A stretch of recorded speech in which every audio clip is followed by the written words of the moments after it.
Sa gitna ng umiinit na usapin sa International Criminal Court kaugnay ng interim release ni dating Pangulong Rodrigo Duterte, naglabas ng babala ang kampo ng dating presidente laban sa mga nanghuhula sa isyong ito. Si Anton Cero magbabalita mula sa Spain. Once again, I stand by what I said. There was originally a non-opposition to interim release, but I'm not going to litigate the case now in the media. The case is a live issue, the matter is a live issue, before the court, and I'm not allowed to litigate it by way of social media. Yan ang tugon ng abogado ni dating Pangulong Duterte sa ICC sa mga nagtatanong kung bakit biglang kumontra ang prosekusyon sa kahilingang interim release ng dating punong ehekutibo. Binanggit ni Kaufman kamakailan na hindi tinutulan ng prosekusyon ang hiling na pansamantalang paglaya ni Duterte. Nauna nang inihain sa ICC ang kahilingan para sa interim release dahil sa mga iniindang karamdaman ng akusado. Si Duterte na 80 taong gulang na ay nangakong ibibigay ang kooperasyon sa ICC habang umiiral ang provisional release. Gayunman, hindi binanggit kung anong bansa ang nag-alok ng maging host country ng dating presidente.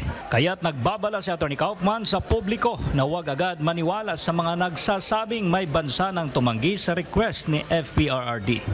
Well, I don't know where Cristina Conti, because I guess that's who you're referring to, got that from. I'm not going to comment on any country. I'm not allowed to. These matters are confidential.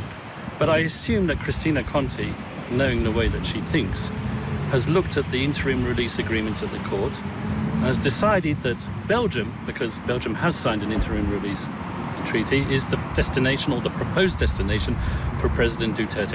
May komento rin si Kaufman sa mga haka-haka na sa Argentina umano mapupunta ang dating presidente.